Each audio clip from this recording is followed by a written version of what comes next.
Good morning, gardeners. I had hoped to be able to show you how beautiful it is in May, and then I forgot where I live because we have just started the 2-month period that we call Gray May and June Gloom. And you know, it's kind of a mixed bag. You'd sort of like to have some more pretty days. On the other hand, it allows you to plant in May and still have 2 months before the heat comes in July.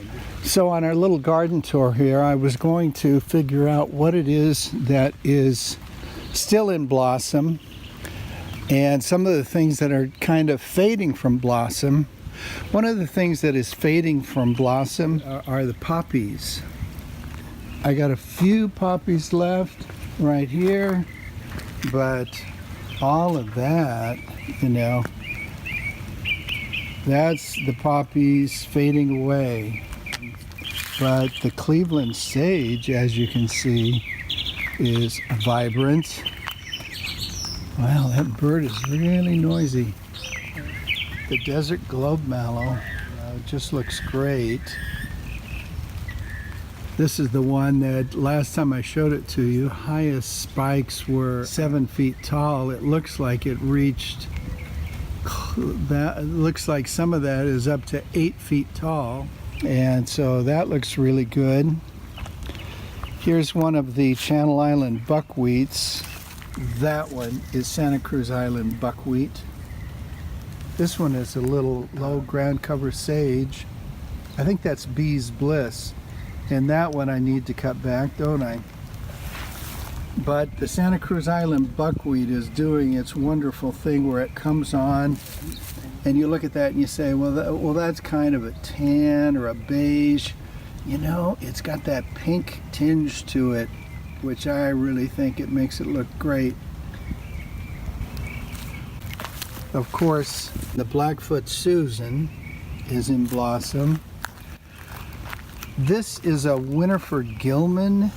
The thing about the Winifred Gilman in comparison with some of the other, well, like for instance, this one, although on a day like today, the blossoms look about the same color, but there is a difference in color in the blossom. There's also a difference in timing, where this Cleveland sage Aromas, it blossoms earlier, and usually by the end of May it's done, where the Winifred Gilman will last into June and possibly even into July. Out here in this little meadow, the yarrow has started to blossom. Some of these grasses have started to blossom, and we've got other yarrows right here that will be coming along shortly. This little patch of blue-eyed grass right there, still looking pretty good. This is Tecoma Crimson Flare. Got those great tubular reddish flowers. It's a little bit fuller than it was last year. It's supposed to grow 6 or 8 feet tall, and I'm kind of waiting for that to happen because I wanted to create a hedge to create a little privacy block right here for this little sitting area. Behind this Cleveland sage right here is the white sage, and that's already grown up 7 feet, and it's got these very small white flowers that have just begun to open up. So that's white sage, Salvia apiana, used by Indians for medicinal and ceremonial purposes. The leaves are very fragrant. It's a very fragrant sage. And as I recall, they would dry the leaves and then burn it, make sort of a kind of like an incense. I think it was probably nearly 2 months ago. I went over to another property where these two agaves had grown up. They were about 4 to 5 feet tall.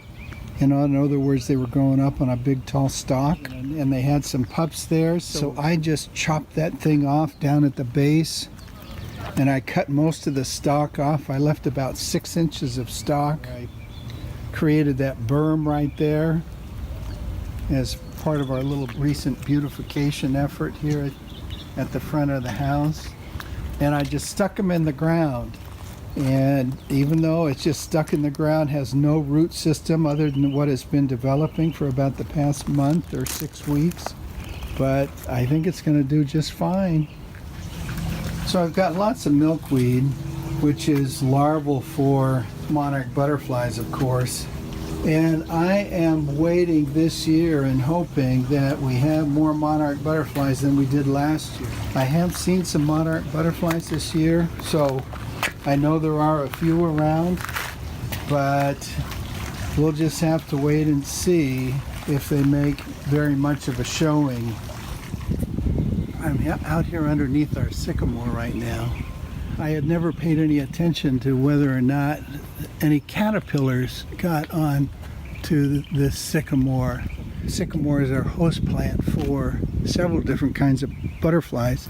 I'm pretty sure that tiger swallowtail is one of them. I started looking around the other day, and you know, I saw that kind of stuff and that kind of stuff. It's nice to know that some caterpillars have been chewing on it, that's for sure. I think this is called Grenvilla,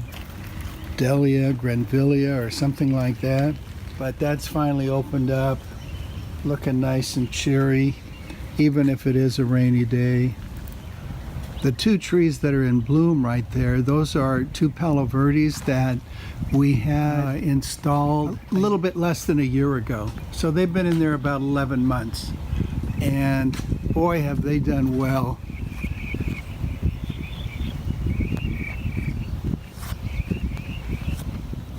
So from here in Fullerton, California, this is Rob Briggs reporting live on a gray May kind of a day.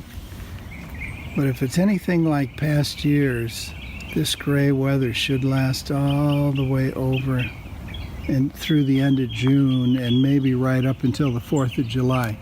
But not past that. It'll be roaring summertime by then.